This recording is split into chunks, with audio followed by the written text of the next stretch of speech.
the Dreamweaver's world, land of, well, woven dreams. It ends for me as quickly as it began, because as you can plainly see, the platforms in the Dreamweaver's world are unsuspended, suspended platforms, quite far distance away from each other. And the balloonist has abandoned me on this one. And being that the case, I cannot actually reach any other platform in the Dreamweaver's world, or the game for that matter, without gliding. Now, I'm at a bit of a crossroads here. Because of that, I cannot finish the game within the lines of the challenge, and that's not the most ideal option. So I'm left with gliding, but then what? I've decided upon the compromise that because I will have reached the platform after this through illegitimate means, I am not allowed to collect any gem or dragon from that point on, because I will have not earned the right to any of that treasure or friends. Being that the case, I have no reason to enter any level in the Dreamweaver's world. I just need to get to the balloonist and get onto the last world and then beat the boss, and then we'll be done. So, just so you know that I am not full of it, here we go. This is my attempt at making the jump to the next platform glideless. It's the only one you will see, but trust me, I have made hundreds.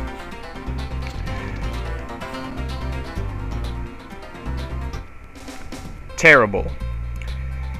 Now, even though I reached this platform that I'm on through legitimate means of not gliding, I am opting not to collect any gems on this platform, and that's why I have to lose Sparks immediately, or else he will collect these 3 red gems here while I make this glide. That pains me to say it. Make this glide. Here we go. Ugh. That's painful. Also painful is that slap-happy monk. He will crush me no matter what if I get within range of him. You cannot dodge his attack. Ignoring everything else, and ignoring the fact that even if I were able to make that jump to this platform, I would have to glide to the next one as this whirlwind. There is absolutely no way you can make a jump like this. It's not even close. You're going up and very far distance. It's not going to happen. While whirlwinds are sort of a gray area, I'd just rather avoid it entirely.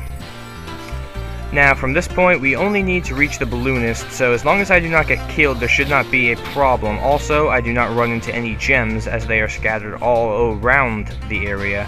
You don't really notice that until you're trying to avoid them. Oh, but we're already here. The purple balloonist, Amos.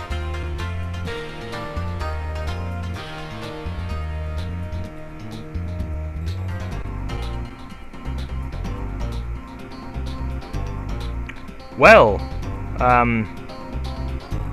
it looks like it won't be quite that simple. I cannot reach the final area with the amount of treasure I have already, and I'm not allowed to collect the treasure in this world. Let's see, I am 215 gems out from 6,000. But I know I haven't collected every gem up to this point.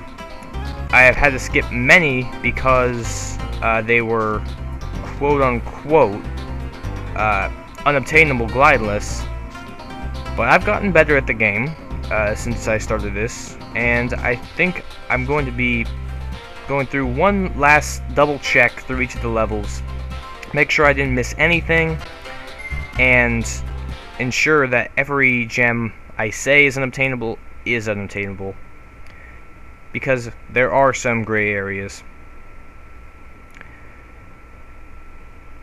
In the Artisan's homeworld, I have pretty much got 100% of all of the gems. I am only missing 95 and a dragon and an egg from Town Square, but every other level 100%ed. And in the Town Square, a majority of the gems, if not all of them, are located on the thief's route around the edge of the level. It is started at the end of the level where you glide around a corner onto the thief and run around this side and eventually glide over here to this bull. But there is this step here, and you can see that Spyro jumps pretty close, and when he jumps and then charges, he gets a little bit of an extra bit of height. Of course, it is not enough to get us up the wall, so it's a moot point. But there is a bit of a glitch in the Spyro physics system, where if you are jumping and moving backwards, you saw that I almost caught the ledge there, you get more height than you're supposed to. And with that, combined with the added little oomph you get from charging in midair, I believe that will be possible. This is the missing dragon and a good amount of the missing gems. Of course, we cannot glide back to where the rest of the missing gems are, but we can search for other low walls such as this one. No. Other walls such as this one that can get us the rest of the gems. But first, Rote. Thank you for releasing me. That's Desecration to the God of Thunder if ever there was one. Yeah, I'm not gonna be able to make that. But let's see about the rest of the place. Oh, wait. Well, this does slope down. Maybe if I just make a running... If I go from this point here, and aim for that point there. Dead in front of me, there's a place where the polygons meet that looks at the optimal low versus far away point. And I think if I just... Oh, that's gotta be possible. That's gotta be possible. It's just gonna take possibly 300 jumps to make it, but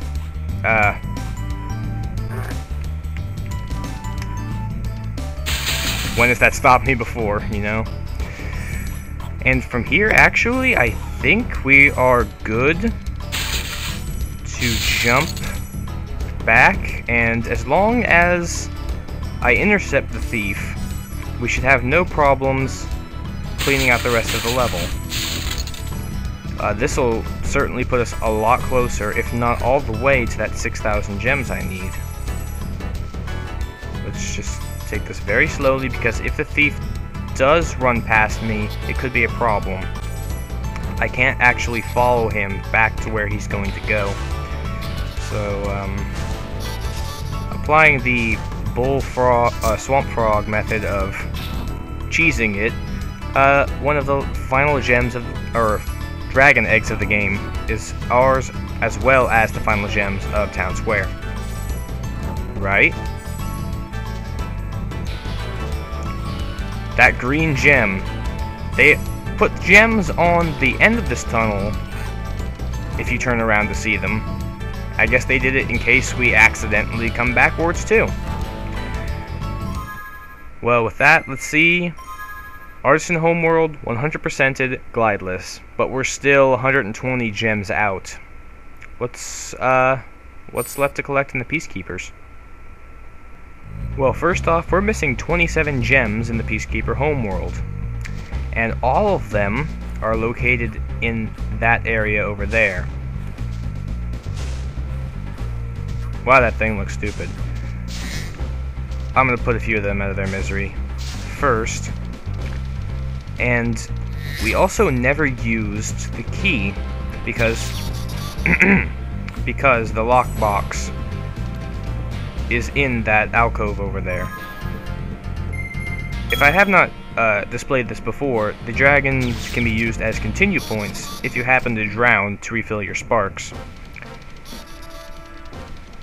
Now, I have already established that this jump is much too far to make glideless, but that ledge doesn't look all that tall, and there is a pocket of swamp that is higher than the rest of the swamp in that little geyser there. So, if I flail around with enough skill, I might be able to make it up there. Let's see.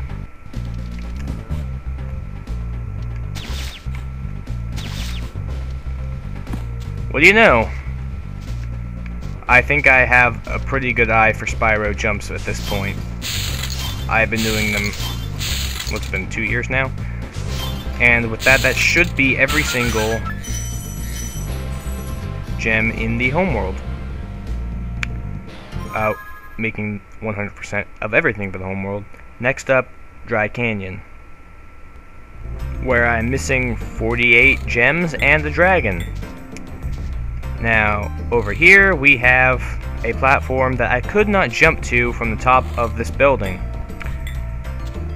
But utilizing the backwards jump, or the turnaround jump, there are 3 whole gems and a 1-up that aren't that difficult to capture. I'm actually very surprised I did that in my first try. Beyond that, there are more enemies that do not drop gems, and a platform far out in the distance with a lockbox to which we do not have the key. Not that we could get out there glideless if our lives depended on it. The key, being over here, is also unobtainable. It is on a platform containing the unobtainable dragon, as well as a whopping 4 more gems. We could not obtain this because we could not glide around the corner. We're not even supposed to obtain this from this side. Our best bet would be jumping up on this wall from this bridge. But, I mean, in your dreams. Spyro's head can barely even peek above that. So we're moving on to Clifftown, where we're missing a whopping 117 gems and a dragon. Now you can see from the sparkles out in the distance that the majority of the gems are on the other half of the level across the river, which we cannot cross glideless. Also at the top of the cliff is the last dragon, and also beyond the cliff we could drop down here to 7 more gems on top of this building, and also from the top of the cliff there are some invisible barriers between those pillars that stop you from jumping off. But if you go around to the last one there, you are able to glide behind this large building and discover many more gems on the other side here. As a matter of fact, if this is the pillar that separates this side from the other side, if I got a running start, I think I can make that. Or I didn't even need a running start, actually. A dry start and a charged jump, where you can get a lot of 1 gems. Also, we need to do it from that side rather than this side because of the ramp upwards at the end. Oh, also there's this box with a 25 gem in it. We'll get to 6,000 in no time. Next up, Ice Cavern, where we're missing 32 gems. And I hate to break my perfect record going so far, but this level we actually got everything already. You see out in the distance there are 2 red gems and the key. The key leads to this box here. Without that key, we can't open the box. Without that box, we don't have all the gems. And without those 2 gems, we don't have any gems. So moving on to Dr. Shemp, where we are only missing 25 gems, and they're all located in 1 gem located on that precarious platform quite a long ways away. That's 2 in a row. Better luck next time with the Magic Crafter's Homeworld. I am only missing 10 gems here, and for the first time, it is not 10 gems that I deemed impossible before, rather just 10 I neglected to get. If we take the supercharge down this way and hit this ramp, we actually go to where the lockbox is. I got the key before, but never used it, and that's where all 10 gems are. I didn't even have to get the key. And I got a 1-up. Next up, Alpine Ridge, where I'm missing a whopping 345 gems and 3 dragons. I barely got to any of this level. Over there is a jump that I do not even hope to make, with the wizard fighting the druid. It's not that big of a deal because it only lasts through there, that castle area, culminating in these 3 druids, and then back over to here with the beast. So I'm not too disappointed on missing out on that. There aren't even any dragons over there. What does irk me is this jump was very, very close, and 3 dragons are on the other side of it. So I've developed sort of a way to get a little bit more oomph out of my starting jump. Before I was running and jumping, which is alright, don't get me wrong, but I think that if I dive and jump, I do get a little bit more of a bounce. Just watch my distance here compared to running, jumping, and jumping, running, jumping. I think it might be just enough to get me over some gaps that I haven't gotten past before, so I'm going to try it in any instance where that gap appears. It's important to aim the charge to the very edge of the ledge in order to get the most distance, and sometimes that's just enough extra distance to get you an entire extra half of a level, and maybe up to 300 gems, which will surely put me over the 6,000 gem quota. Of course, I'm still missing out on some extra gems, but I'm happy with what I've got, including Durdle. Oh, thank you for releasing me. Hippie. From here on out, it's actually more like a real level, rather than a collectathon that I've been doing so far. Over here, there's a druid, I'm guessing tending to / enslaving these beasts in a hole. Let's set them free and see how they take that freedom. Are they ready to congratulate me? No, I guess I'll just have to free their souls instead. And I've made it this far, there is no way I'm going to forget a gem at this point. I was completely fooled. And now this guy has a look of oh shit on his face because he knows he's fucked. And down here we have the Beast Cavern. I guess they're like individuals sleeping within one house. Actually, I'm going to go here first so I can set off that firework while I'm collecting everything on this side. That's professional. And no, I do not need a refresher course. I memorized this game down to the layout of the gems. And another druid riding a beast. Nothing we haven't seen before. Something we haven't seen before is the end of the Alpine Ridge level, which loops back to the beginning. We won't be taking that, not only because we can't glide, but because we don't need to go there. And we're happy to be here. A place we can't go is the 3 pillars with the fireworks on them, and the cavern with an egg thief, the last of the game, and a dragon, the last of the level. Of course, excluding this one, Red Naz. Great work, Spyro. If you keep this up, you'll learn all the tricks of the magic crafter world. I think I'm way beyond that, Red Naz. Let's see what we got next. High Caves is 100%ed. Wizard Peak, 14 gems. And even though we already have 6,200 gems, more than enough to ride the balloonist, I figure why not knock it out now and get all the gems that I can, that I couldn't. All 14 gems for the Wizard Peak level are located on that platform down there, along with the wizard. And I think employing a little bit of my bounce jump will give me the little bit of extra oomph I need to reach it. Also, there is a little bit of polygon here that if I run over, I get a little bit of a speed boost, similar to how I got back to the mainland in the Misty Bog level. from the Swamp Frog Sanctuary. So let's see if I can incorporate some of that, and if it's enough to get me to where I need to go.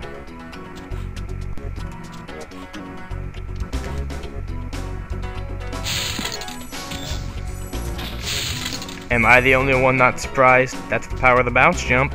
100% for Wizard's Peak, and if it weren't for Alpine Ridge being a jerk, that would be 100% of the Magic Crafter's world. Now moving on already to the Peacemaker's world again. Missing 52 in the home world. No dragons though. And none of the gems are collectible because not many gems are located on that stump, but there is the key, and without that key we cannot open the lockbox that contains the rest of the gems not included on the stump. So sad as that may seem, we're already going back to the Terrace Village, where we're missing 70 gems and can get none? I don't expect to, because there's no way I'm going to be able to make the jump to this thing from up there, and they are taller than me and much taller than my back jump and charge boost will allow, especially here where it looks more applicable. Certainly isn't.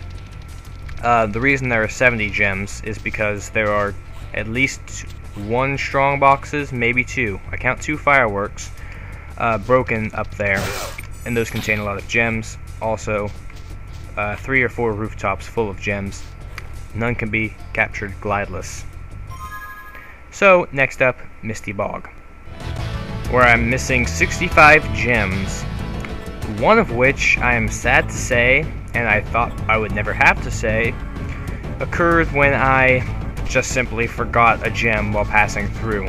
I had a sneaking suspicion that I didn't collect all of the gems on that stump, but didn't go back. I regret it now. The remainder of the gems you can see out in the distance are actually located past the stumps, past the end of the level. We could not glide to it because the cliff with the swamp was higher than the ruined building we were jumping from. But now that we're back up here, you can see that if you jump through the swamp, it's a lot more feasible than going from the bottom of the cliff face. So let's get as close as we can before entering the swamp. We only have 3 hits to the swamp to do it in. 4th, we have to make it to the stump. Ignoring the 1-up as best I can. Who am I kidding? And 1 and 2 and swing those hips, and 3 and bounce. Yes. And because all the gems are located right in front of us, we should be able to get another 100%ed level under my belt.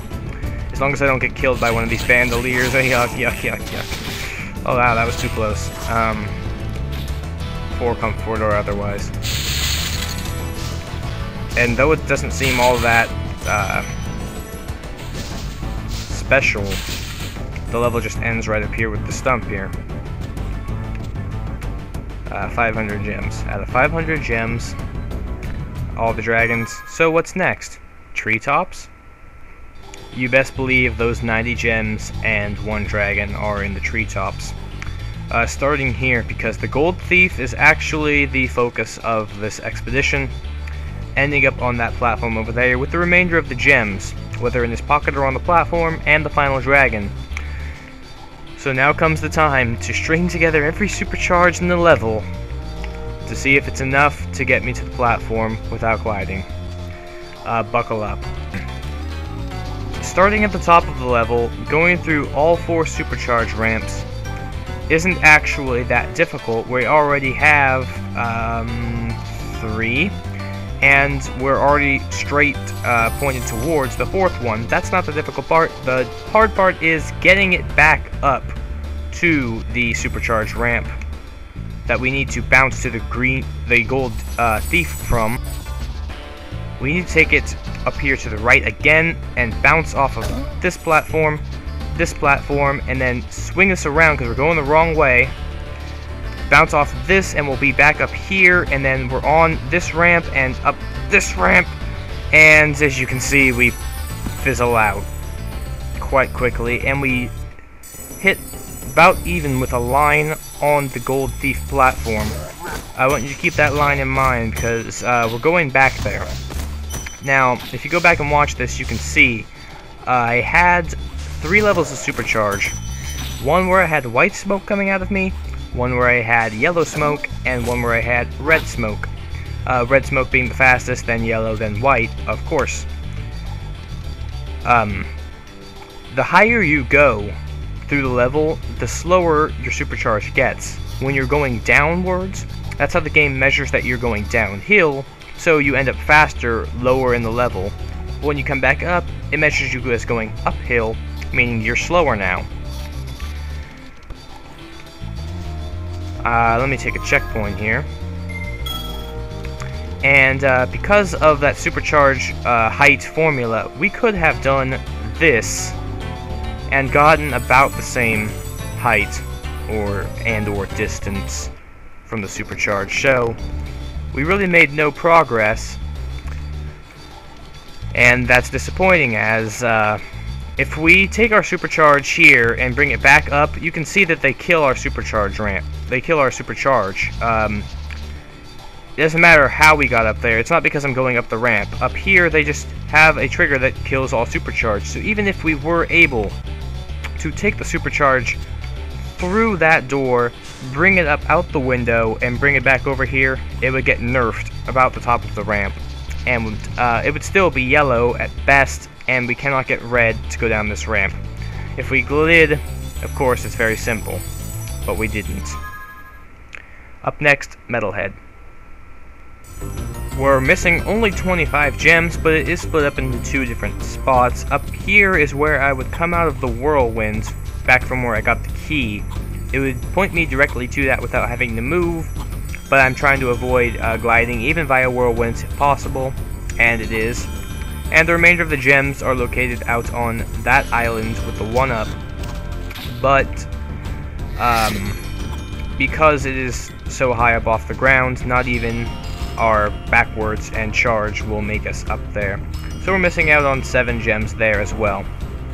And with that, we've actually gone through every level that we've missed gems, and that just leaves us back to the Dreamweaver's homeworld, where we're missing a whopping 300 gems and 3 dragons. I don't understand how that could have happened. Well, because this platform is before glideless, I think I'm going to try and not get hit on instinct, take out the enemies here, kill the fodder here, the magic mushroom, if I haven't acknowledged this little guy.